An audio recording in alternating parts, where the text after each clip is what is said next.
subject does the work or the subject has been done to it. Sir আরেকবার বলেন।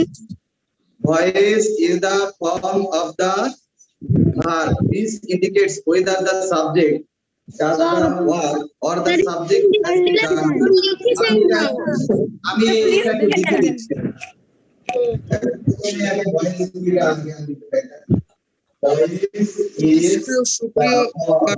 Voice ব্যবহার of the verb.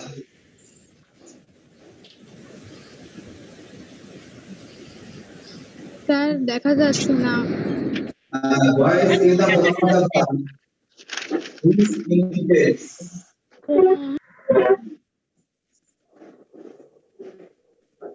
whether the subject does the work or the work has been done to it.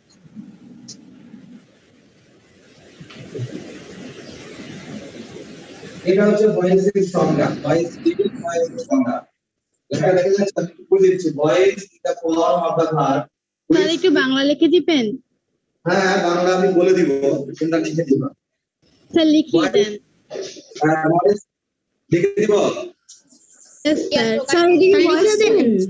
Sir লিখে দেন। Sir লিখে দরকার। Sir লিখে দরকার নেই। Voice change. Sir লিখে দেন। ভয়েস ক্রিয়ার এক ধরনের প্রকাশভঙ্গি। Sir, কি লিখছেন? Verb, voice is the form of the verb which includes যা বলে দেয় কর্তা কাজটি নিজে করে, কর্তাকে দিয়ে কাজটি করানো হচ্ছে। কর্তা কাজটি যা বলে দেয় কর্তা কাজটি নিজে করে কিংবা কর্তাকে দিয়ে কোনো কাজটি করানো হয়। স্যার স্যার কর্তা সক্রিয় নিষ্ক্রিয় বোঝাতে স্যার ভয়েস ব্যবহার। স্যার ওখানে উইচ ইন্ডিকেটস এর পর ওটা কি লিখেছেন? এটা হচ্ছে বাংলা। দেখা যাচ্ছে? জি স্যার। স্যার এটাকে প্রকাশভঙ্গি লিখছেন নাকি স্যার? ভয়েস হচ্ছে এক ধরনের প্রকাশভঙ্গি যা বলতে দেয় স্যার প্রকাশভঙ্গি। নিজে করে কিংবা কর্তাকে দিয়ে কাজটি করানো হয়। এটাকে প্রকাশভঙ্গি লিখছেন। বানান করে দেন। কোনটা? ইন্ডিকেটস বানানটা একটু বলেন। I N D I C A T E S। Sir এবার এটা একটু বুঝিয়ে দেন। ইন্ডিকেটস এর পরে কি লিখেছেন? এবার একটু বুঝিয়ে দিচ্ছি। দেখো এখানে একটা সেন্টেন্স লেখা হলো। একটু সরে। স্যার ভয়েস সংজ্ঞাটা লিখি স্যার দ্বারা একটু মিউট করে দেন। স্যার মিউট করে দেন। তোমাকে মিউট করে দেন। মিউট করে না স্যার, আমাদের প্রশ্ন থাকলে আপনাকে জিজ্ঞেস করতে পারবো না। স্যার সংজ্ঞাটা লিখি একটু দাঁড়ান। স্যার মিউট করে দেন।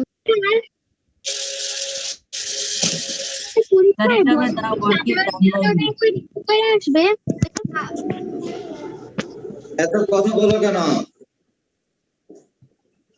শুনতে পাচ্ছ না? একটু শোনা যাচ্ছে। স্যার শুনতে পাচ্ছি। এটা এক ধরনের প্রকাশ। মিউট করে দেন। আরে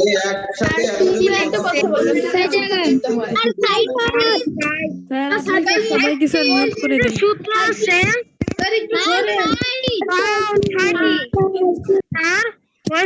সূত্র 12 দিনে স্যার এরকম হজবরলে কথা বললে তো আপনার তো শুনবো না, আর কারোটাই শুনতে পাবো না।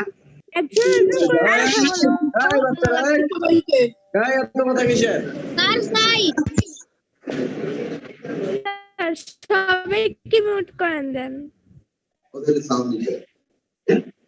ভয়েস করণী আমার উপর ভয়েসের সম্পর্কে আমরা ডিটেইল জানলাম, প্রাথমিক আইডিয়া। তারপর হচ্ছে ভয়েসটা পরিবর্তনটা মুখ্য ব্যাপার। কিভাবে ভয়েসটা অ্যাক্টিভ থেকে প্যাসিভ করতে হয়, এটা হচ্ছে বড় ব্যাপার। তো তার আগে যেহেতু ক্যাডেট অ্যাডমিশন টেস্টের জন্য সবাই প্রিপারেশন নিচ্ছে, সেহেতু ভয়েস কি জানতে হবে। কারণ যদি এমসিকিউ আকারে পরীক্ষায় আসে তখন ভয়েসের সংখ্যা থেকেও পরীক্ষায় প্রশ্ন হতে পারে ভয়েস কি। ঠিক আছে, তো আমরা যেটা জানলাম যে ভয়েস কি, আমরা প্রাথমিক সাহিত্যে দিলাম যে ভয়েস সংখ্যায় বলা হয়েছে voice is the form of the verb বা which indicates whether the subject does the work or the work has been done. তো এই যে সংখ্যাটা এখানে লেখা আছে, সংখ্যাটা তো বলে দেওয়া হয়েছে যে ভয়েস হচ্ছে ক্রিয়ার এক ধরনের প্রকাশভঙ্গি যা বলে দেয় কর্তা কাজটি নিজে করে না কর্তাকে দিয়ে কাজটি করানো হয়। তাহলে if we analyze the above definition, voice can be divided into two types, active voice and passive voice. Active voice means কর্তৃবাচ্য R passive voice means কর্মবাচ্য। এখন কর্তৃবাচ্যটা কি? কর্তৃবাচ্যটা কর্তা সরাসরি যে কাজটা সম্পাদন করে সেই হচ্ছে কর্তৃবাচ্য, সেটাকেই কর্তৃবাচ্য বলা হয়। যেমন এখানে বলা আছে the subject does the work, যখন bring a subject as a verb it is called active voice। যেমন I do the work, আমি কাজটি করি, তাই এখানে কি কর্তা কাজটি করছে, কে করছে? হু, আই। তাহলে আইটা হচ্ছে কর্তা, কর্তা দ্বারা কাজটি সরাসরি সম্পাদিত হয়। তাহলে when the subject does the work is called active form, R when the work has been done to it মানে কর্তাকে দিয়ে কোনো কাজটি করানো হয় বিকল্পভাবে, তাহলে সেটাকে প্যাসিভ ফর্ম বলা হয়। the work is done by me। এখানে আমরা অ্যাক্টিভ একটা সেন্টেন্স দেখাচ্ছি, যে সেন্টেন্সটা অ্যাক্টিভ দেখানো হয়েছে, সেম সেন্টেন্সটা এখানে প্যাসিভ ফর্মে দেখানো হয়েছে the work is done by me। এখন আমরা শিখবো কিভাবে অ্যাক্টিভ থেকে প্যাসিভ করা যায়, একেবারে জেনারেল রুল শিখবো। তারপরে কিছু জেনারেল ছাড়াও আরো অনেকগুলো রুল আছে, আমরা ধারাবাহিকভাবে শিখবো স্টেপ বাই স্টেপ। তো প্রথমে আমরা অ্যাক্টিভ থেকে প্যাসিভ কিভাবে করা যায় সেই নিয়মটা এখন লিখে দেবো, লিখে দিয়ে কয়েকটা দেখাই দেবো, বাকিগুলো তোমরা এক একটা করে ঘুরে আমায় দেখাবো।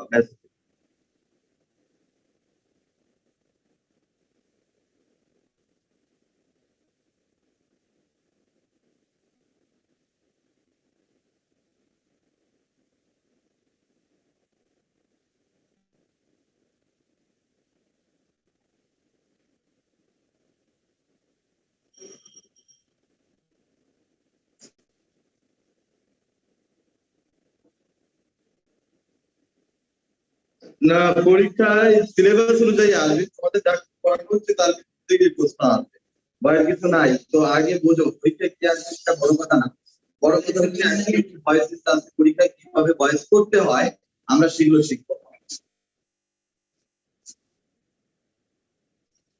তো এখানে লেখা সবাই শেষ, যদি লেখা হয়ে থাকে তাহলে ইয়েস লেখো, আর যদি লেখা না হয়ে থাকে তাহলে নো লেখো।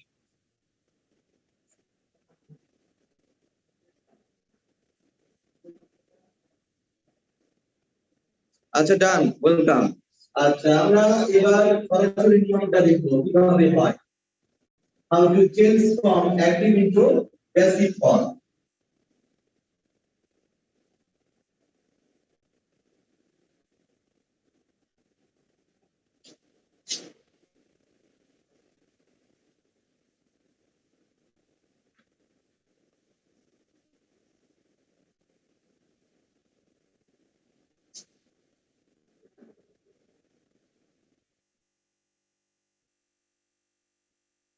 তো আমরা এখন শিখবো হচ্ছে how to change active into passive form, কিভাবে আমরা অ্যাক্টিভ থেকে সরাসরি প্যাসিভ করতে পারি।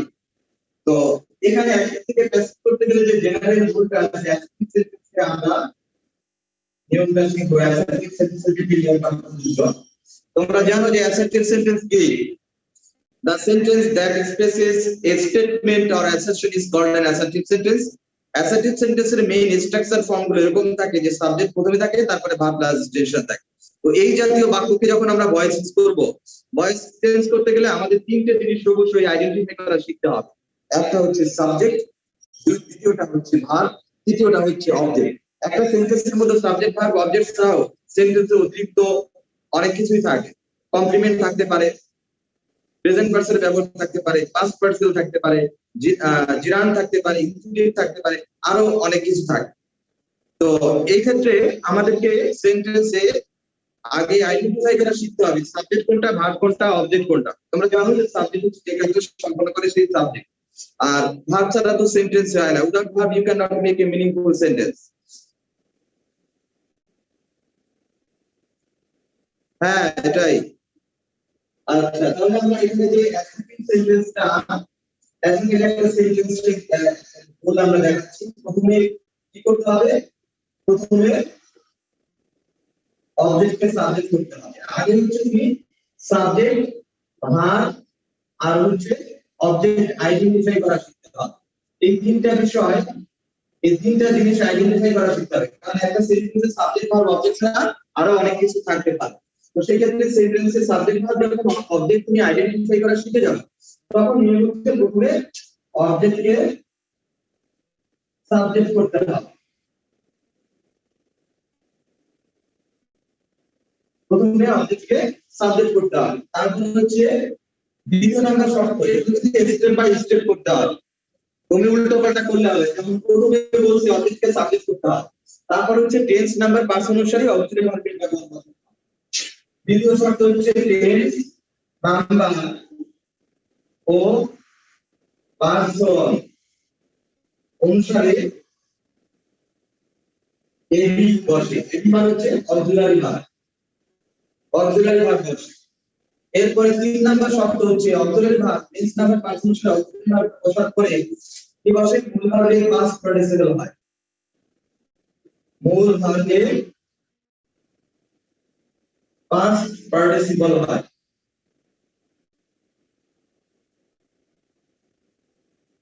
মূল ভার্বের পাস্ট পার্টিসিপল হয়।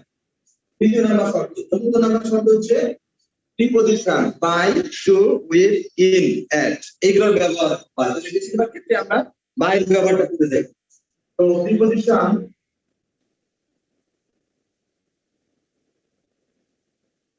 সেন্টেন্স অনুসারে প্রিপজিশন বাই, টু, উইথ, এট অথবা ইন বসে সেন্টেন্স। তারপর হচ্ছে কি, তারপরে হচ্ছে এইখানে যেমন 1 নম্বরে বলা হয়েছে তুমি অবজেক্টকে সাবজেক্ট করতে হয়, শেষে সর্বশেষে সাবজেক্টকে অবজেক্ট করতে হয়।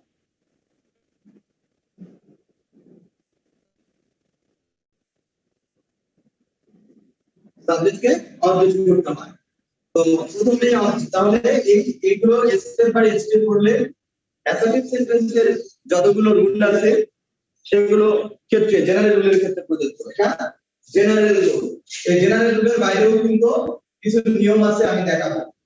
এটা জেনারেল রুলের মধ্যে পড়ে। জেনারেল রুল অ্যাসার্টিভ সেন্টেন্সে জেনারেল রুল, প্রথমে অবজেক্টকে সাবজেক্ট করব, টেন্স নাম্বার পার্সন অনুসারে অক্সিলারি ভার্ব বসাবো, মূল ভার্বের পাস্ট পার্টিসিপল বসাবো, তারপর প্রিপজিশন যোগে by, to, with, at, in sentence অনুসারে এই প্রিপজিশন গুলো বসবে। তারপর হচ্ছে সাবজেক্টকে অবজেক্ট করতে হয়। এবি মানে হচ্ছে অক্সিলারি ভার্ব, এবি মানে হচ্ছে অক্সিলারি ভার্ব। অক্সিলারি ভার্ব গুলো কোনগুলো অক্সিলারি ভার্ব বলে? am, is, are, was, were, has, have, had, can, could, may, might এই যেগুলো আছে এই সবগুলোকে অক্সিলারি ভার্ব বলা হয়। তাহলে টেন্স নাম্বার পার্সন অনুসারে অক্সিলারি ভার্ব বসে, তারপর হচ্ছে মূল ভার্বের পাস্ট পার্টিসিপল, তারপর হচ্ছে প্রিপজিশন বাই দিয়ে সাবজেক্টকে অবজেক্ট করতে হয় বেশিরভাগ ক্ষেত্রে। কিছু কিছু ক্ষেত্রে ব্যতিক্রম আছে, সেগুলো ক্ষেত্রে টু, উইথ, এট, ইন বসে। তো এবার আমরা সরাসরি এক্সাম্পলে চলে যাব। নিয়মটা আমরা জানলাম, ঠিক আছে? নিয়ম জানার পর সরাসরি এবার আমরা সেন্টেন্সে চলে যাব। তো এখানে যে নিয়মটা আছে এই নিয়ম অনুসারে আমরা সেন্টেন্স করব। যেমন আমি বললাম আই ড্র এ পিকচার। এখানে কিন্তু তোমার সাবজেক্ট ভার্ব অবজেক্ট চিনতে কোনো সমস্যা নাই, পরপরই আছে। এটাকে বলা হয় সাবজেক্ট, এটাকে বলা হচ্ছে ভার্ব, আর এই পিকচার হচ্ছে অবজেক্ট, ঠিক আছে? তো এই সেন্টেন্সে চিনতে কোনো প্রবলেম নাই যে অবজেক্ট কোনটা, কারণ এটা পরপরই দেয়া আছে। এই আই ড্র এ পিকচার, আমি একটা ছবি আঁকি। তো এখন আমাদের এখানে যে রুলটা বলা হয়েছে, যে রুল অনুসারে আমরা সাজাবো। প্রথমে এখানে কি আছে? অবজেক্ট আছে। তাহলে অবজেক্টকে যখন আমরা সাবজেক্ট কনভার্ট করব, এই এরিয়া অবশ্যই বড় হাতে দিতে হবে, এই পিকচার, ঠিক আছে? এর এই অবজেক্টকে সাবজেক্ট করলাম। অবজেক্টকে সাবজেক্ট করার পরে তাহলে এই রুলটা আমাদের হয়ে গেল, রাইট দিলাম। দ্বিতীয় নাম্বার খেয়াল করো, বলা হয়েছে চেঞ্জ নাম্বার পার্সন অনুসারে অক্সিলারি ভার্ব বসে। তো এই যে সেন্টেন্সটা আছে এটা অ্যাসার্টিভ সেন্টেন্স, কিন্তু টেন্সের দিক দিয়ে এটা একটা present indefinite tense. Present indefinite tense অবজেক্টকে সাবজেক্ট করার পরে am is are এর একটি বসে। তো যেহেতু এই চারটা থার্ড পারসন সিঙ্গুলার নাম্বার, তাই এইখানে is হবে। এই ইসটা হচ্ছে এখানে অক্সিলারি ভার্ব এবি। এই এবি পরে আমরা কি বসাবো? প্রিন্সিপাল ভার্বের মূল ভার্বের পাস্ট পার্সন বসাবো। মানে এখানে যে ভার্বটা থাকে ওটার মূল ভার্বের পাস্ট পার্সন। এটা 3 নাম্বার শর্ত। তাহলে আমরা 1 নাম্বার শর্ত পূরণ করলাম, এটা 2 নাম্বার শর্ত অক্সিলারি ভার্ব, 3 নাম্বার শর্ত হচ্ছে মূল ভার্বের পাস্ট পার্টিসিপল। তো মূল ভার্বের পাস্ট পার্টিসিপল ড্রয়িং মূল ভার্বের পাস্ট পার্টিসিপল করলে কি হয়? drawn, a picture is drawn। তারপরে কি বলছি যে প্রিপজিশন বাই বলতে, এখানে প্রিপজিশন বাই যুগে এখানে যে সাবজেক্টটা আছে এই সাবজেক্টের অবজেক্টিভ ফর্ম করলে হয় মি। তার উত্তর কি হলো? a picture is drawn by me। এই হচ্ছে জেনারেল। এর প্রথমে সাবজেক্ট ভার্ব অবজেক্ট আইডেন্টিফাই করার পর অবজেক্টকে সাবজেক্ট করলাম, টেন্স অনুযায়ী বিভাগ বসালাম, মূল ভার্বের পাস্ট পার্টিসিপল, তারপরে বাই যুগে সাবজেক্টের অবজেক্টিভ ফর্ম বসানো হয়েছে।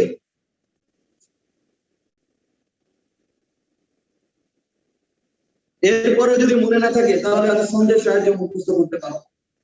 যেমন এখানে বলা যেতে পারে, এটাকে অবজেক্ট ধরো, অবজেক্ট ব্যাটা সাবজেক্ট হয়ে কি করে হাসে, নমিনেটিভ লজ্জা পেয়ে পায়ের পরে বসে, মূল ভার্বের পাস্ট পার্টিসিপল হয়, তার আগে কিসে বসে? টু বি মহাশয়। এখানে am is are হচ্ছে টু বি মহাশয়। এভাবে সন্ধ্যের সাহায্যে মনে রাখতে পারো। অবজেক্ট ব্যাটা সাবজেক্ট হয়ে হি করে হাসে, নমিনেটিভ লজ্জা পেয়ে পায়ের পরে বসে, মূল ভার্বের পাস্ট পার্টিসিপল হয়, তার আগে কিসে বসে? টু বি মহাশয়। এটা হচ্ছে জেনারেল রুল। আচ্ছা ক্লিয়ার? আমি আবারও বলছি, যারা বুঝতে পারো নাই খেয়াল করো। এটা সাবজেক্ট, এটা ভার্ব, এটা অবজেক্ট।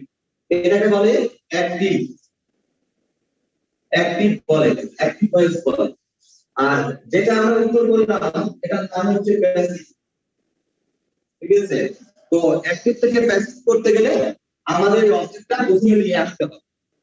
তারপরে টেন্স নাম্বার পার্সন অনুসারে এখানে টু বি ভার্বের ব্যবহার বসাবো। যেমন এখানে প্রেজেন্ট ইনডিফিনিট টেন্সে আছে, তো প্রেজেন্ট ইনডিফিনিট টেন্স থাকলে আমরা am is are আনতে পারি। am is are এর কোনটি হবে সেটা দেখতে হবে যে আমরা যে অবজেক্ট নিউ অবজেক্ট, এই অবজেক্টটাকে যখন সাবজেক্ট করছি, এখানে যে নিউ সাবজেক্ট আছে, নিউ সাবজেক্টটা থার্ড পারসন সিঙ্গুলার, তাই এখানে ইউজ হয়েছে।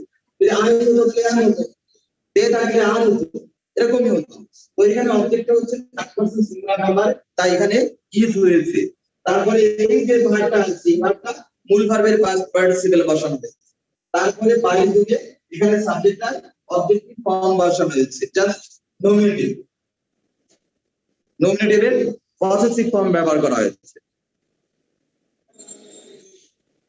আরো বোঝানো লাগবে?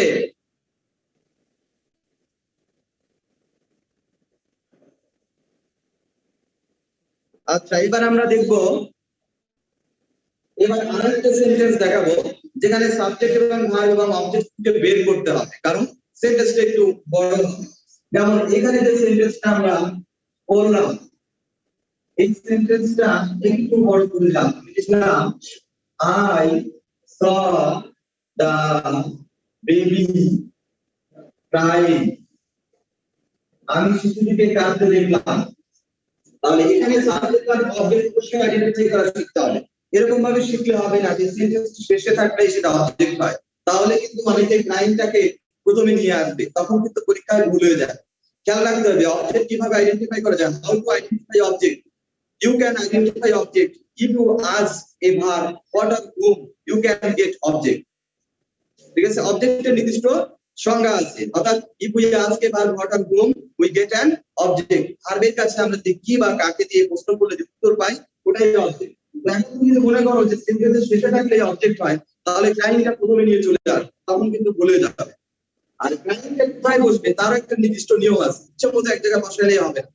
তো আমি আগেই বলছিলাম যে প্রথমে আগে আইডেন্টিফাই করা সাবজেক্ট কোনটা, এটাকে ভার্ব বলে আর এটাকে বলা হয় অবজেক্ট। কারণ এখানে যদি আমরা ভার্বের কাছে প্রশ্ন করি যে হোয়াট ডিড ইউ সি, তুমি কি দেখেছিলে, তখন তুমি উত্তর বলবা যে দেখি, শিশু দেখেছিলাম। তারপরে শিশুটা কি করছিল যদি বলা হয় তখন টাইম আসে। তো এই টাইমটা এখানে হচ্ছে প্রেজেন্ট পার্টিসিপল, ঠিক আছে? প্রেজেন্ট পার্টিসিপলটা বসে কোথায়? পাস্ট পার্সনের পরে বসে। এটাতে বাইরে পরে বসাও তাহলে ভিউ পাও। তো আমরা এটা করে ফেলি। তো এখানে এটা আছে অবজেক্ট, অবজেক্ট হচ্ছে বেইং।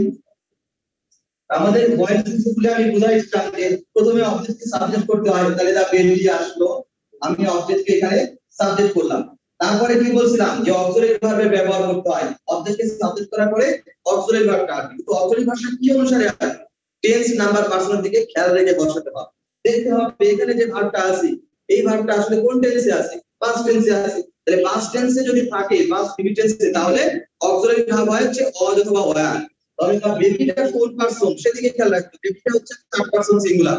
থার্ড পারসন সিঙ্গুলার মানে কি প্লুরাল ফর্ম হয়? হয় না, হয় সিঙ্গুলার। তাহলে এখানে ওয়াজ আসবে। তো আমরা এখানে যা বেবি পরে এখানে ওয়াজ লিখবো। তারপরে কি করব? তারপরে এখানে যে মেইন ভার্বটা আছে, মেইন ভার্বের পাস্ট পার্টিসিপল কোনটি? স আছে, আমরা এখানে লিখে দেব সিন, বেবি ওয়াজ সিন।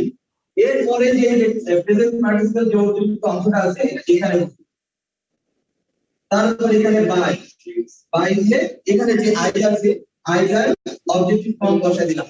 তাহলে উত্তর কি হলো? The baby was seen time by me. অনেকে এই টাইমটা নিয়ে অনেক যন্ত্রণায় পড়ে যায়, এটা কি অবজেক্ট নাকি? এটা তো আগেই শিখে ফেলছো, কারণ আমরা present participle, past participle, perfect participle এই ক্লাসগুলো আগেই নিয়ে ফেলছি, ঠিক আছে? কাজে এখন ভয়েস সেন্টেন্সের ক্ষেত্রে অবজেক্ট আইডেন্টিফাই করতে তোমাদের জন্য সহজ হয়ে যাবে। কারণ একটা সেন্টেন্সের ভিতরে সাবজেক্ট প্লাস ভার্ব, অবজেক্ট ছাড়াও প্রেজেন্ট পার্টিসিপল থাকতে পারে, পাস্ট পার্টিসিপল থাকতে পারে, ঠিক আছে? তারপরে অ্যাডভার্ব থাকতে পারে, কিন্তু অ্যাডভার্ব কখনো অবজেক্ট হয় না। প্রেজেন্ট পার্টিসিপল অবজেক্ট হবে না, পাস্ট পার্টিসিপল অবজেক্ট হবে না, ঠিক আছে? এখন হচ্ছে বাইরে পরে অবশ্যই প্রেজেন্ট পার্টিসিপল দিলে হবে না, ওইখানে নিয়ম আছে।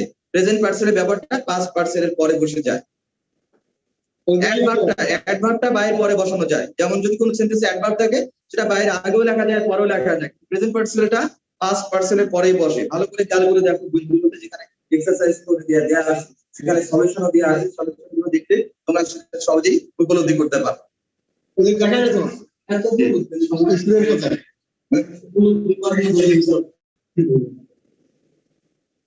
স্টুডেন্ট আসলে আই কবিতা আসলে কেন মাইকের ল্যাপটপ কতটা বড় ভিডিও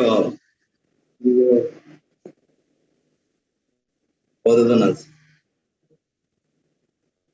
192 জন ক্লাস। আচ্ছা, সবাই কি বুঝতে পেরেছো? রুলটা কি বুঝতে পারছো? প্রথমে কিন্তু যে সেন্টেন্সটাতে বোঝানো হয়েছে সেখানে সাবজেক্ট বা অবজেক্ট ছিল, আইডেন্টিফাই করতে কোনো সমস্যা নাই, পর পর স্টেপ বাই স্টেপ। পরে কিন্তু একটা সংখ্যা বেড়ে গেছে, একটা প্রেজেন্ট পারসন যোগ করা হয়েছে। এভাবে আস্তে আস্তে কিন্তু অ্যাসাইনমেন্টের ভিতরে যে সেন্টেন্সগুলো আসবে, বড় বড় সেন্টেন্স আসবে, তখন কিন্তু ওইখানে খুঁজে বের করতে হবে কোনটা অবজেক্ট, কোনটা সাবজেক্ট, কোনটা ভার্ব। এগুলো যদি খুঁজে বের করতে পারো তাহলে রুলের সাথে মেলায় স্টেপ বাই স্টেপ বসাইলে হয়ে যাবে, নো প্রবলেম। আচ্ছা, এরপরে স্যার আবার একটু বুঝাই। আচ্ছা দেখো, এই সেন্টেন্স দেখো, এটা তো লিখছো সবগুলি একই রকম।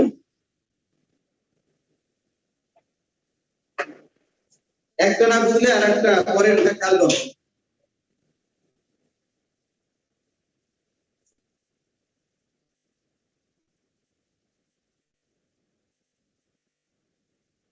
উই ইট রাইস, এই সেন্টেন্সটা আমি ব্যবহার করি না, করতে বোঝানোর চেষ্টা করব। উই ইট রাইস, এটা কি সাবজেক্ট, এটা ভার্ব, আর এটা হচ্ছে অবজেক্ট। তো ভয়েস চেঞ্জ করতে গেলে কি করতে হয়? অবজেক্টকে সাবজেক্ট করতে হয়, টেন্স নাম্বার পার্সন অনুসারে, অক্সিলারি ভার্বের ব্যবহার, মূল ভার্বের পাস্ট পার্টিসিপল, বাইযোগের সাবজেক্ট অবজেক্টিভ ফর্ম। এভাবে মনে রাখতে না পারলে স্পন্দের সাহায্যে মনে রাখতে পারো। অবজেক্ট একটা সাবজেক্ট হয়ে কি করে হাসে, নমিনেটিভ লজ্জা পেয়ে, বাইয়ের পরে বসে, মূল ভার্বের পাস্ট পার্টিসিপল হয়, তার আগে শেষে বসে টু বি মাওয়ার হয়। তো আমরা এখানে এই দেখো, এইটাকে এদিকে আনবো আর এটাকে এদিকে নিব। তো এইখানে হচ্ছে অবজেক্ট হচ্ছে রাইস, তাহলে অবজেক্ট বেটা তাহলে এটা সাবজেক্টের মূল্যটা বেশি, কারণ সে সবসময় কাজটা করে থাকে। আর অবজেক্টের পজিশন আলাদা আর সাবজেক্টের পজিশন আলাদা। এখন অবজেক্ট যখন সাবজেক্ট হয়ে আসবে তখন স্বাভাবিকভাবে তার প্রমোশন হবে। প্রমোশন হলেই তো মানুষ আসে, আর যখন মানুষের ইমোশন হয় তখন মানুষের মনটা ভেঙে যায়।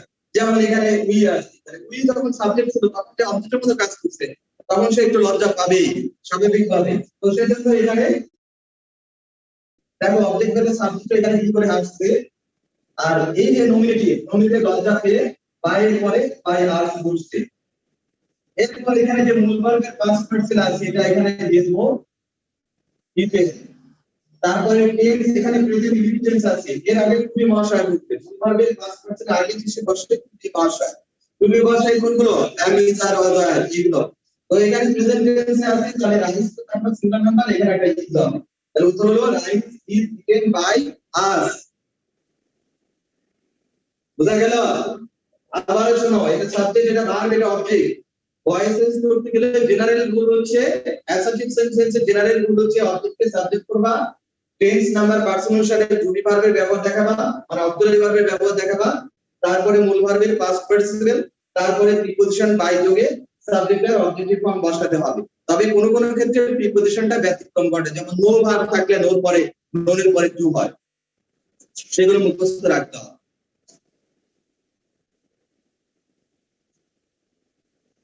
হ্যাঁ, সবাই বুঝতে পারছো?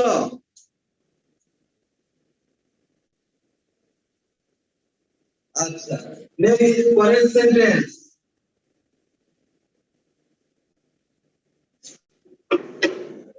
পরের সেন্টেন্সের দিকে খেয়াল রাখবো, আমরা আরেকটা সেন্টেন্স দেখবো। নাদিয়া, এবার সরাসরি নাম দিয়ে দিই, নাদিয়া রাইটস এ লেটার। তো এটা খুব সহজ, এবার তোমরা করে ফেলো, মেসেজে লিখে দাও। দেখো এটা সাবজেক্ট, আমি ক্লিয়ার করে দিচ্ছি, এটা সাবজেক্ট, এটা ভার্ব, আর এটা হচ্ছে অবজেক্ট। তো ভয়েস নিচে দিলে আমি বলছিলাম অবজেক্ট প্রথমে চলে আসবে, এটা অ্যাক্টিভ ফর্মে আছে। আমরা এটাকে যখন প্যাসিভ ফর্মে রূপান্তর করব তখন এই অবজেক্টকে সাবজেক্ট করব এলেটার। এলেটার কোন person? Third person singular number. Third person singular number করে যদি প্রেজেন্ট ইনডিফিনিট টেন্স হয়ে থাকে অ্যাক্টিভ ফর্মটা, তাহলে ইজ হয়। তো আমরা এখানে ইজ লিখবো, এলেটার ইজ। তারপরে যে মূল ভার্বের পাস্ট পার্টিসিপল আছে রিটেন, এখানে হচ্ছে রিটেন, এলেটার ইজ রিটেন। তারপরে হচ্ছে আমরা এখানে বাই লিখবো, বাই লেখার পরে এই নাদিয়া এখানে সরাসরি চলে যাবে। তাহলে কি হলো? এলেটার ইজ রিটেন বাই নাদিয়া। তো টেন্স নাম্বার পারসন ভয়েসেস ভালো পারফরম্যান্স অর্জন করতে গেলে তোমাকে অবশ্যই টেন্স নাম্বার পারসন বুঝতে হবে। একটা সেন্টেন্স অ্যাসার্টিভ সেন্টেন্স কোন টেন্সে আছে সেটার উপর ডিপেন্ড করে কিন্তু অক্সিলারি ভার্বটা বসাতে হয়। মূল ভার্বের পাস্ট পার্সনটা কমন, তুমি জেনারেল রুল ছাড়া যদি ব্যতিক্রম মূল্য করো তাহলে দেখবা ভয়েস সেন্সে একটা জিনিস সবসময় কমন থাকে, সেই কমনটা হচ্ছে মূল ভার্বের পাস্ট পার্সন। তো মূল ভার্বের পাস্ট পার্সনের আগে একটা অক্সিলারি ভার্ব থাকে সবসময়ের জন্য। তা এটা ডিপেন্ড করা হচ্ছে টেন্সের উপরে, যে আমি যে সেন্টেন্সটা করতে যাচ্ছি, যে সাবজেক্টের পরে যে ভার্বটা আছে ভার্বটা দেখে চেনা যায় আসলে কোন টেন্সে আছে। যেমন এখানে প্রেজেন্ট টেন্সে আছে সেই ইনডিফিনিট হয়েছে, এটা পাস্ট টেন্সে থাকে। ধরো এখানে লেখা থাকলো নাদিয়া রোজ এ লেটার, নাদিয়া একটা চিঠি লিখেছিল। তো এটা একটা পাস্ট টেন্সে আছে, পাস্ট ইনডিফিনিট টেন্স আছে, সাবজেক্ট আছে, এখানে যে ভার্বটা আছে এই ভার্বটা হচ্ছে পাস্ট ফর্ম, আর এটা হচ্ছে অবজেক্ট। তো এটা ভয়েস করার সময় আমরা কি করব? এলিমেন্টটা আমরা এখানে নিয়ে আসলাম, এখানে অক্সিলারি ভার্ব আমরা ওয়াজ ব্যবহার করছি। কেন ব্যবহার করছি? কারণ এটা পাস্ট টেন্সে আছে, পাস্ট টেন্সে অক্সিলারি ভার্ব হচ্ছে ওয়াজ ওয়্যার থাকে। তো খেয়াল রাখতে হবে অবজেক্টটা যখন সাবজেক্ট হয়ে যাবে তখন এই অবজেক্ট একটা নিউ সাবজেক্ট হয়ে যাবে। এই অবজেক্টকে যখন আমরা প্যাসিভ ফর্মে সাবজেক্ট ব্যবহার করি তখন এই ইমেজটা এই সাবজেক্টটা নিউ সাবজেক্টটা নিউ সাবজেক্ট অনুযায়ী কিন্তু অক্সিলারি ভার্ব আছে, এটা কোন সিঙ্গুলার না প্লুরাল আছে সেটা অনুযায়ী এখানে ওয়াজ ওয়্যার আছে। তো এটা একটা ট্রান্সফারসাল সিঙ্গুলার নাম্বার, এখানে ওয়াজ হয়েছে। তারপর হচ্ছে এখানে রোড আছে, রোডের মূল ভার্বের পাস্ট পার্টস হচ্ছে রিটেন। তো আমরা এখানে লিখতে পারি রিটেন। তারপরে বাই দিয়ে এখানে আমরা সরাসরি নাম থাকে নাম ব্যবহার করব, কিন্তু যেখানে নাম থাকবে না, যেমন আই থাকতে পারে, বি থাকতে পারে, ডি থাকতে পারে, সি থাকতে পারে, ডি থাকতে পারে, এগুলো থাকলে কি করতে হয়? অবজেক্টিভ ফর্ম বসাতে হয়।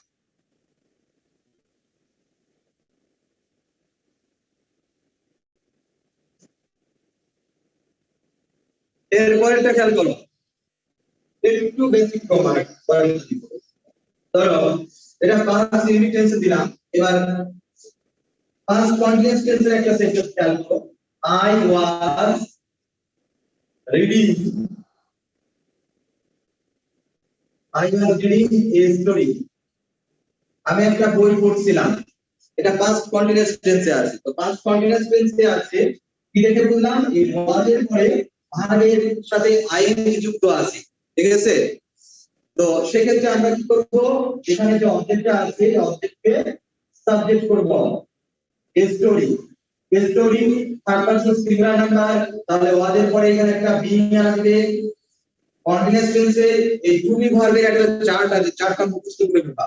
যে প্রেজেন্ট ইনডিকেটর থাকলে am is are, present continuous tense থাকলে am being, is being, are being, past indicator থাকলে ওয়াজ ওয়্যার, পাস্ট কন্টিনিউয়াস থাকলে ওয়াজ বিং, ওয়্যার বিং, তারপরে মূল ভার্বের পাস্ট পার্টিসিপল বসে। এটা ভয়েস টেন্সের যে কোনো বইতে পাবা, আইডিয়াল গাইডেও পাবা, বা আদার্স যদি অন্য কোনো বই থাকে, অ্যাডভান্স কিংবা আদার্স কোনো বই থাকে, সে যে কোনো বইতে পাবা, একই রুল, সব বইতে একই রুল আছে, শুধু বোঝার ব্যাপারটা হচ্ছে আলাদা, কিছু উদাহরণগুলো আলাদা আলাদা পাবা, কিন্তু নিয়ম একই থাকে। তো এই স্টোরি ওয়াজ বিং, এখানে মূল ভার্বের পাস্ট পার্টিসিপল হচ্ছে রেড, তারপর হচ্ছে বাই, আই থাকতে মি হয়ে যায়, তাহলে story was being read by me. এই কথা উচ্চারণ এখানে রেড হয়ে গেল কেন? কারণ মূল ভার্বের পাস্ট পার্টিসিপল এর উচ্চারণ হয়, নট রেড। পাস্ট কন্টিনিউয়াস এবার দেখো একটা নোর ব্যবহার দেখায়, আই নিউ আর ফাদার, আমি তার বাবাকে চিনতাম বা বাবাকে চিন্তাম। তো এখানে আর ফাদার হচ্ছে অবজেক্ট, এটা হচ্ছে ভার্বের পাস্ট ফর্ম আছে, এটা হচ্ছে সাবজেক্ট, এটা হচ্ছে অবজেক্ট। তো এখানে আমরা অবজেক্টকে সাবজেক্ট করলাম আর ফাদার, তারপর এখানে ওয়াজ লিখলাম। এই মূল ভার্বের পাস্ট পার্টিসিপল হচ্ছে নোর, এখানে আর বাই লেখা যাবে না, বাই পরিবর্তে এখানে টু হয়, মনে রাখতে হবে নোরের পরে নরমালি বা ইউজুয়ালি টু হয়, শুধুমাত্র এক জায়গায় ব্যতিক্রম আছে। আত্মপরিচয়ের ক্ষেত্রে আমরা বাই ব্যবহার করতে পারি। আত্মপরিচয় যেগুলো চিরন্তন সত্য বোঝায়, যেমন বৃক্ষ তোমার নাম কি, ফলে পরিচয়, it is known by food, এক্ষেত্রে শুধু বাই ব্যবহার হয়। আর আদার্স অন্যান্য ক্ষেত্রে সবগুলোর পরে নোনের পরে বাই না হয়ে টু হয়। আর father or known to me, এটাই সঠিক আনসার। এই সাবজেক্টে অবজেক্টিভ ফর্মে রূপান্তর করলাম, আর father or known to me.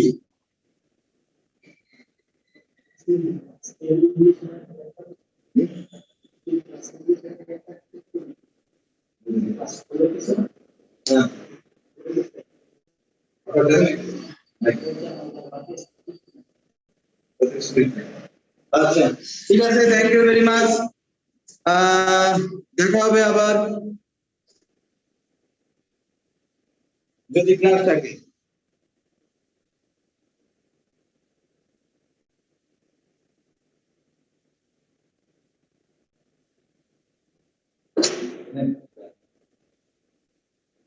হ্যাঁ, তোমাদের এখন বাংলা ক্লাস হবে, ঠিক আছে? আমাদের জনপ্রিয় বাংলা টিচার সুমন স্যারের ক্লাস, ঠিক আছে? একটু মনোযোগ দাও।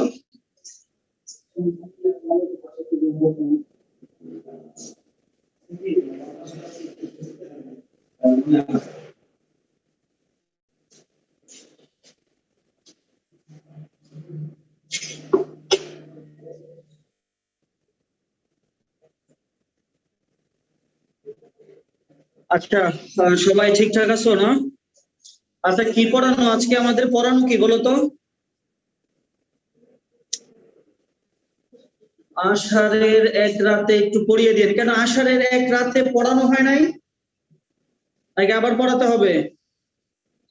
আষাঢ়ের এক রাতে পড়ানো হয় নাই?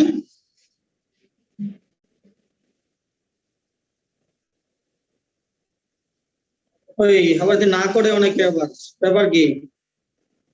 পড়ানো থাকার তো কথা। আচ্ছা, না পড়ানো হলে তো পড়াতে হবে, যদি পড়ানো থাকে তাহলে তো পড়ানোর দরকার নেই। আচ্ছা আচ্ছা, যারা যারা পড়ানো মানে পড়ানো লাগবে, যাদের যাদের হাত তোলো তো, যাদের পড়াতে হবে তারা হাত তোলো তো।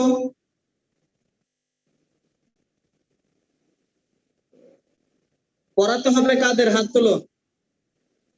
ওরে আল্লাহ, সবাই তো বেশিরভাগই হাত তোলে, তো কেমনে হবে?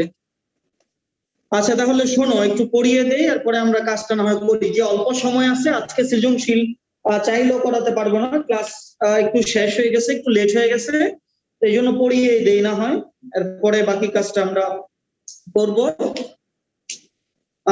সৃজনশীলই চাইছিলাম করানোর জন্য, কিন্তু অনেকেই নাকি পড়ে নাই, এর জন্য পড়িয়ে দেই, নেক্সট দিন আমরা সৃজনশীল করাতে পারবো, সময় আছে যথেষ্ট, চাইলে একটা কয়েকবারও করানো যাবে, তো টেনশন নেওয়ার কারণ নাই। তো সবাই শোনার চেষ্টা করো, আমি একটু দেখতেছি, সবাই বইগুলো একটু বের করো, যদি কোনো কোশ্চেন থাকে ওই ক্ষেত্রে সাথে সাথে কোশ্চেন করবো, বোঝানোর চেষ্টা তো করবোই, বাকিরা একটু দেখো।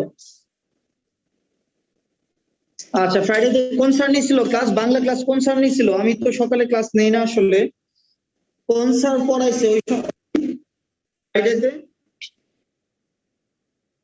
আচ্ছা, মাইনুদ্দিন স্যার, স্যার পড়ানোর তো কথা। আচ্ছা ঠিক আছে, আমি দেখছি, খেয়াল করো, পড়াচ্ছি। এই নাকি ছেলে আসছে, এই স্যার এই বলতে পারছে আমি সময় আছে।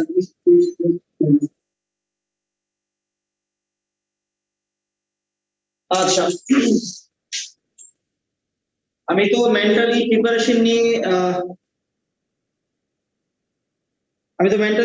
নিয়েছিলাম যে সৃজনশীল করাবো, কিন্তু অনেকে তো বলে পড়ানো হয় নাই। আচ্ছা খেয়াল করো,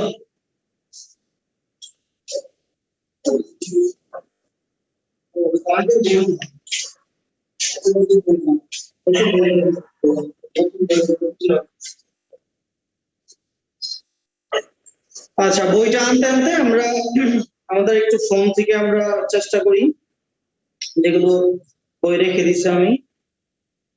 আনন্দ পাঠ সবাই বুঝবা, একটু মনোযোগ দিয়ে খেয়াল করা। আর যেহেতু বইয়ের নামটাই হলো আনন্দ পাঠ, অর্থাৎ যেই পাঠ করলে পরে, অর্থাৎ যেই পড়াগুলো পড়লে পরে কি পাওয়া যায়, আনন্দ পাওয়া যায়। তবে সবসময় আনন্দ পাওয়া যায় না, মাঝে মাঝে কষ্ট পেতে পারো, যদি গল্পটা দুঃখের হয় ওই ক্ষেত্রে কষ্ট পেতে পারো।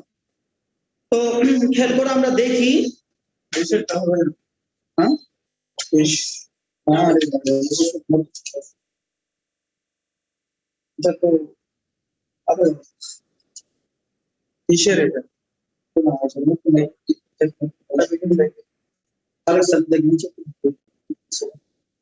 আচ্ছা খেয়াল করো, আষাঢ়ের এক রাতে হালিমা খাতুনের লেখা একটা গল্প, একটু মনোযোগ দিয়ে শোনো সবাই।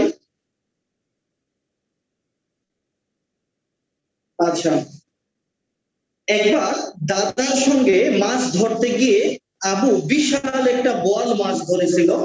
তখন ছিল আষাঢ় মাস। আমরা জানি আষাঢ় মাসে তোমার কিন্তু প্রচুর বৃষ্টি হয়, ভালো করে শোনো, আষাঢ় মাসে প্রচুর বৃষ্টি হয়। আমার জীবনে সবচেয়ে যে বড় বোয়াল মাছটা আমি ধরছিলাম, ওই বোয়াল মাছটার মধ্যে তোমার ডিম হয়েছিল। ওই তোমার বর্ষাটা যখন শুরুতে গ্রামে আসে, জমির মধ্যে তোমার পানি আসে, তো এই পানিতে ডিম পাড়ার জন্য নর্মালি ডাঙার দিকে আসে, যেখানে পানি কম থাকে ওই দিকটা আসে বোয়াল মাছ। তো আমি ওই হাঁটতেছিলাম ছোট চল নিয়ে, মাছ ওই যে তোমার গাইস দিয়ে অনেকটা মাছ ধরে ওই জন্য। তো হঠাৎ করে একটা মাছ আসছিল, আমরা কয়েকজনে মিলে ধরছিলাম বল মাছটা, এবং এটা ডিম হয়েছিল প্রায় 2.5 থেকে 3 কেজির মতো, একজ্যাক্ট মনে নাই, তবে 2-3 কেজির উপরে ছিল শুধু ডিমের জন্য বল মাছটা। বিশাল বড় একটা বল, আমার জীবনের সবচেয়ে বড় বল ওইটাই আমি আসলে দেখছি, এবং আমরা 2-3 জন আসলে কাঁধে করে নিয়ে গেছিলাম। প্রায় 8-10 বছর আগের ঘটনা। আমাদের যে জমি ছিল, হ্যাঁ মাছ ধরছি, প্রচুর মাছ ধরছি আসলে ছোট সময়। এবং এখন যেই মাছ আমরা নর্মালি চিংড়ি মাছ যেগুলো আমরা নর্মালি এখন 500 টাকা বা 600 টাকা নিয়ে যাই, এগুলো আগে 10 টাকা করে ভাগা দিত। তোমার ইয়ার মধ্যে চালুনের মধ্যে বা ইয়ার মধ্যে গ্রামের মধ্যে প্রচুর মাছ ছিল তখন। এবং যে খালে বিলে প্রচুর মাছ আসতো, একটু বৃষ্টি হলে একটু তোমার মানে দিন পরে একটু বজ্রপাত হলে ডাক দিলে প্রচুর মাছ তোমার চলে আসতো। তোমার যেই নালা ছিল বা পুকুর ছিল ওইখান থেকে কই মাছ বলো বা এগুলো বলো, এগুলো সাঁতরে তোমার উঠানে চলে আসতো বৃষ্টি হলে। আমি উঠান থেকেও মাছ টোকাইছি আসলে। খেয়াল করো, একটা বোয়াল মাছ ধরেছিল। একবার দাদার সঙ্গে মাছ ধরতে গিয়ে আবু একটা বিশাল বোয়াল মাছ ধরেছিল। তখন ছিল আষাঢ় মাস, ঝড় বৃষ্টি পড়ছিল থেকে থেকে, আর বিদ্যুতের ঝলক আকাশের উপরে সোনার দাগ কেটে পালিয়ে যাচ্ছিল মাঝে মাঝে। বাবার সময় মেঘের, আচ্ছা সরি এটা আমার ফন্টে একটু সময়, যাবার সময় মেঘের আড়াল থেকে তবলার শব্দ শুনিয়ে দিচ্ছিল। আচ্ছা, আবুর যে বয়স তাতে তার ঘন বর্ষায় রাতে মৌরি বিলে মাছ ধরতে যাবার কথা নয়, কারণ বয়স তার মোটে 10। বড় ভাইয়েরা তাকে কোনো সময় সঙ্গে নিতে চায় না। বোয়াল মাছ ধরার দিনও দাদা সাজেদ ও তার বন্ধুরা একেবারেই জানতে পারেনি যে ছোট্ট আবু তাদের সঙ্গে যাচ্ছে।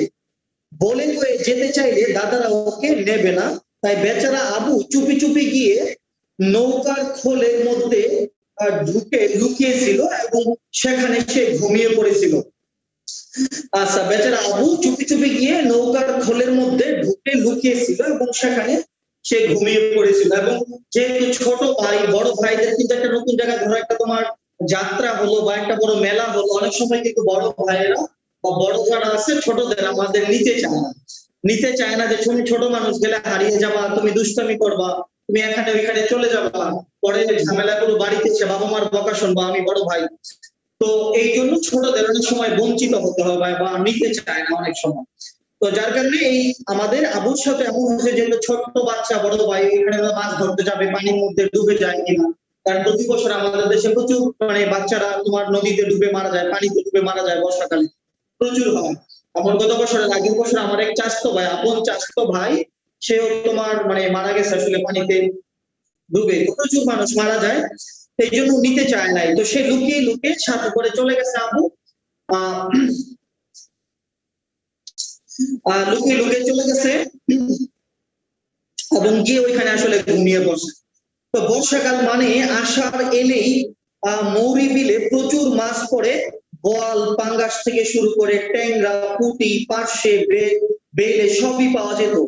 আবুর বড় ভাই সাজেদের মাছ ধরার নেশা খুব।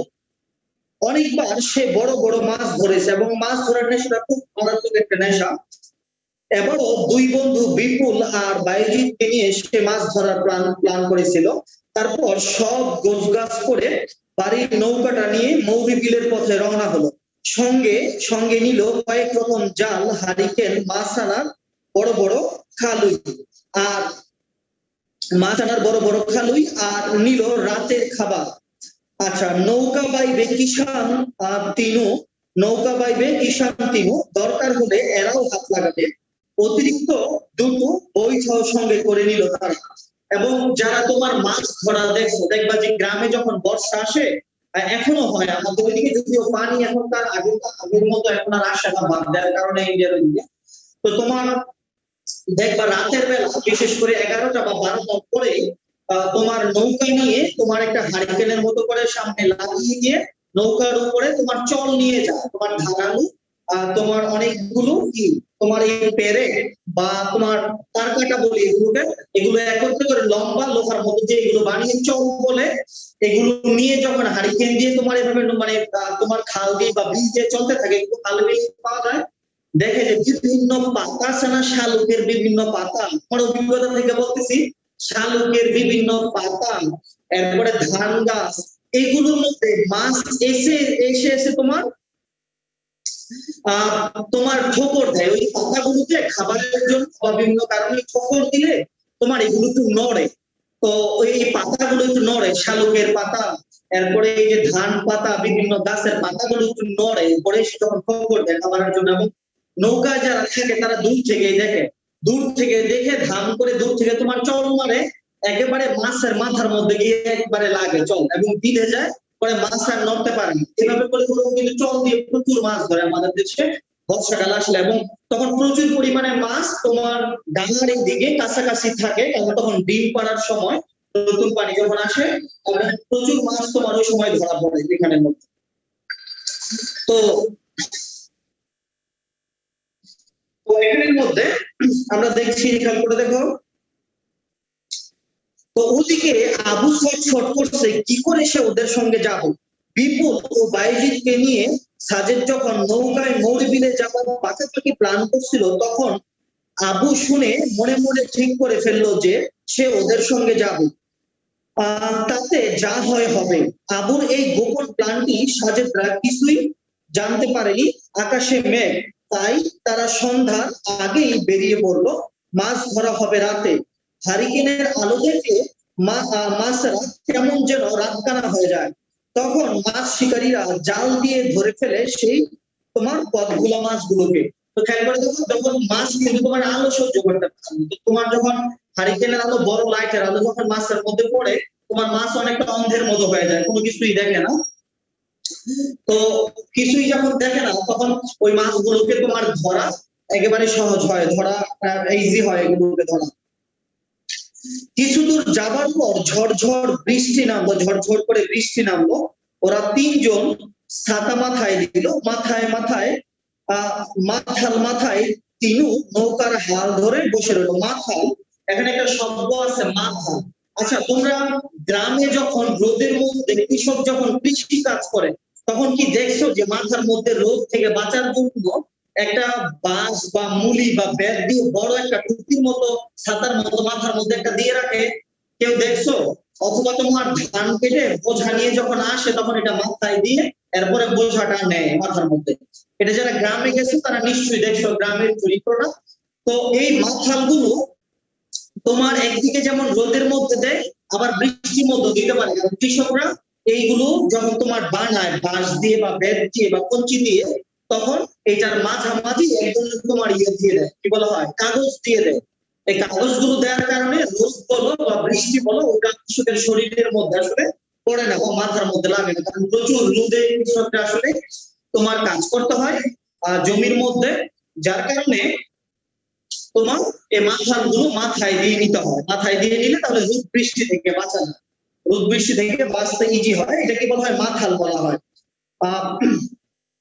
এই সবগুলো অভিজ্ঞতা আসলে আমার আছে এবং হয়েছে আসলে, মানে ওই দিনগুলো আসলে যারা মানে উপভোগ করছে আসলে খুবই মিস করবে।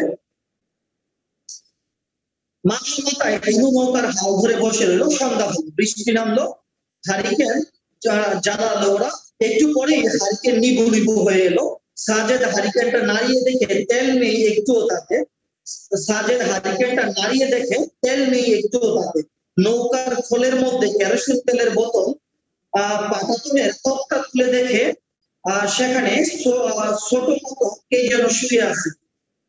এই পাটাতন তুলে, পাটাতন তো আমরা চিনি, নৌকা মানে একেবারে উপরে যে তোমার কাঠগুলো বা বাঁশগুলো বিছানো হয়, এগুলোকে যেগুলো উপরে নরমালি আমরা বসি নৌকার মধ্যে, এগুলোকে বলি আমরা পাটাতন।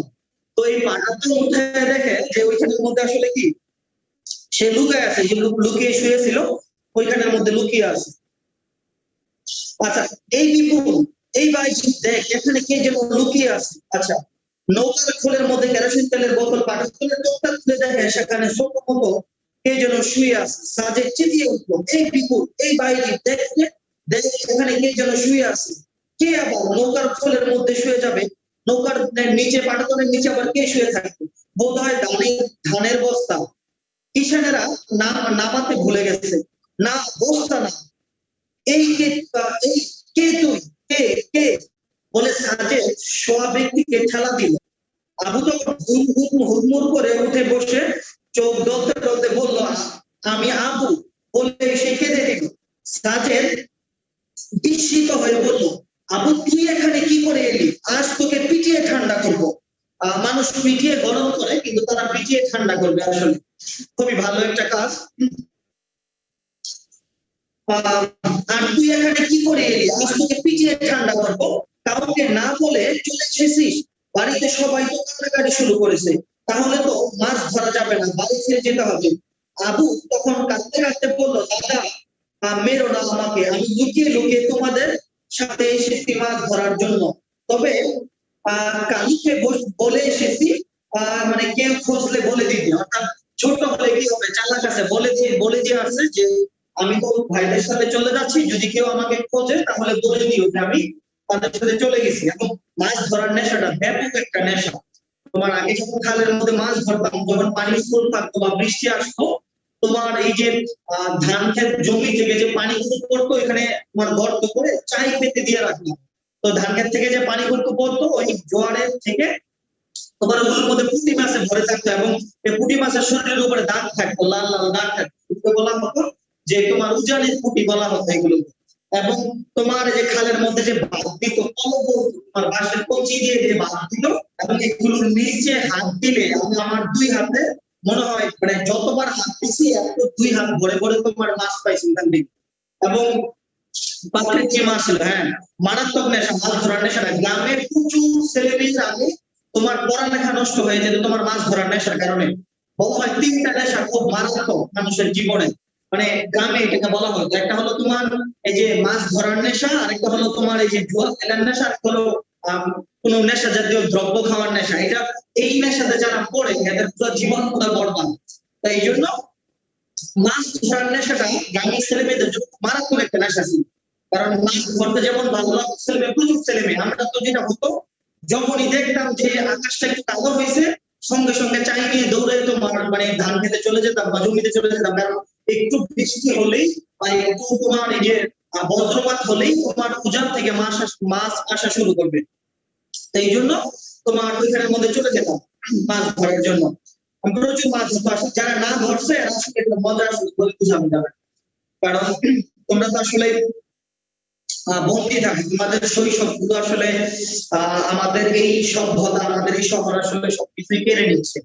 তো যেই শৈশবটা অন্তত আমরাও আমাদের জীবনে পাইছি লাইফে, ওই শৈশবটা কিন্তু এখন তোমরা আসলে পাচ্ছ না। ওই যে তোমার মাছ ধরা, দৌড়ানো, খেলা করা, একটাকে পিছন দিয়ে লাথি দিয়ে দৌড় দিয়ে চলে যাওয়া, তো এই যে সুন্দর শৈশব ছিল এগুলো আসলে এখন পাওয়া খুব দুষ্কর এবং খুব কঠিন আসলে।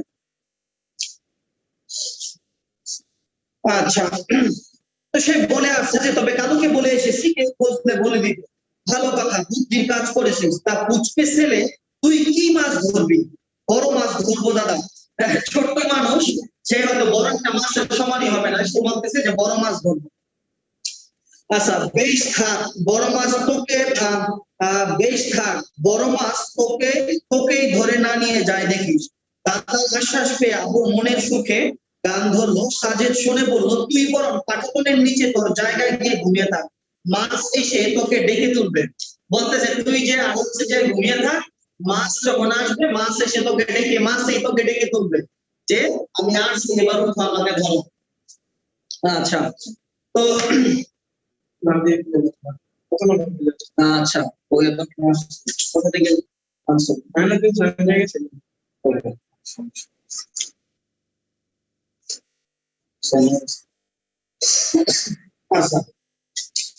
সাজেদ শুনে বললো, তুই বরং পাটাতনের নিচে তোর জায়গায় গিয়ে ঘুমিয়ে থাক, মাছ এসে তোকে তুলবে। এইসব বই দেখে পড়ানো হচ্ছে মজা আর নাই আসলে, ফোন দেখে পড়ানো এটা খুবই বিরক্তিকর।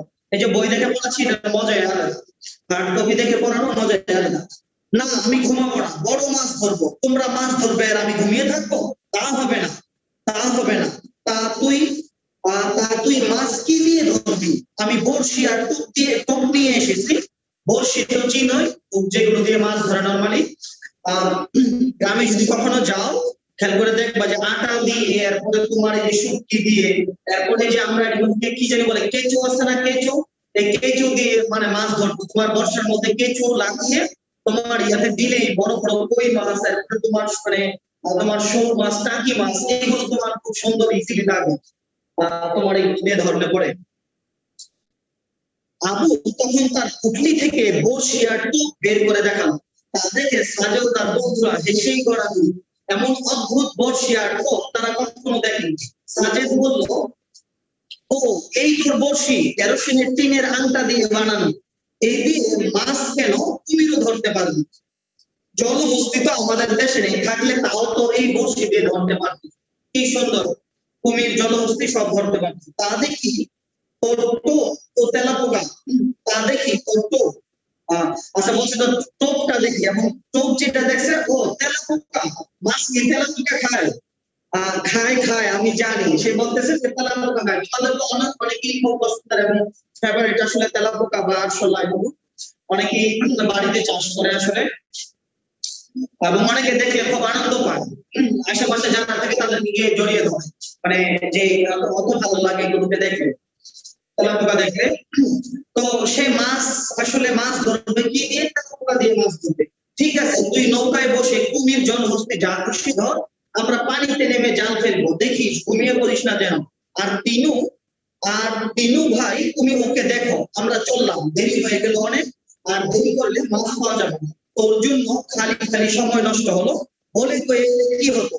আবু কোনো জবাব না দিয়ে চুপ করে রইল। একটা নৌকায় থাকতে পেরে আবু খুব আনন্দ হলো। সে তাড়াতাড়ি মাছ ধরার সরঞ্জাম বের করলো, তার দুটো বড়শিতে তেলাপোকার টোপ গেঁথে পানিতে ছুড়ে দিল। তারপর বড়শির দড়ি নৌকার গলুয়ের সঙ্গে জড়িয়ে বেঁধে বসে দিল। অন্ধকার চারদিক, মাঝে মাঝে বিদ্যুৎ চমকাচ্ছে। আবু মনে খালি একটাই ভয়, বড়শিতে মাছ ধরা পড়বে কিনা। এত কষ্ট করে লুকিয়ে এসে যদি মাছ না পায় তাহলে তো সবাই খেপাবে। বড়শির দড়ির সঙ্গে কয়েকটা জোনাকি পলিথিনের থলের মধ্যে ভরে ফাতনার মতো বেঁধে দিয়েছিল। আচ্ছা, জোনাকি পোকা সবাই হয়তো ছিল। বড়শির দড়ির সঙ্গে কয়েকটা জোনাকি পলিথিনের থলের মধ্যে ভরে ফাতনার মতো বেঁধে দিয়েছিল। আচ্ছা, সেই জোনাকি ফাতনার দিকে সে চেয়ে বসেছিল। সুবোধ কাকার কাছে সে শুনেছিল যে বোয়াল মাছ তেলাপোকা ভালোবাসে, তাই সে তেলাপোকার টোপ দিয়ে 5টা চিতল মাছ ধরেছিল। সে অবশ্য অনেকদিন আগের কথা। আবু ভাবতে লাগলো মাছের কথা। এমন সময় সে দেখলো ফাতনাটা সাপ করে পানির মধ্যে ডুবে গেল। সে তাড়াতাড়ি গরুর সঙ্গে বাঁধা বড়শির দড়ি ছাড়তে লাগলো। ছাড়তে ছাড়তে দড়ি প্রায় শেষ হয়ে গেল। তারপর সে দড়ি টেনে টেনে আবার গরুর সঙ্গে জড়াতে লাগলো। দড়ি হলো তোমার যে পাটাতনের, মানে পাটাতন গুলো যেগুলোর উপরে তোমার রাখা থাকে, ওই জিনিসগুলো যে তোমার কাঁধগুলো দিয়ে থাকে, কাঁধগুলো থেকে বেঁধে দেয়। কারণ বড় মাছ হলে আর কিন্তু যদি টান দেয়, ছোট মানুষ হলে, আর বিশেষ করে মাছের কিন্তু প্রচুর শক্তি দেয়।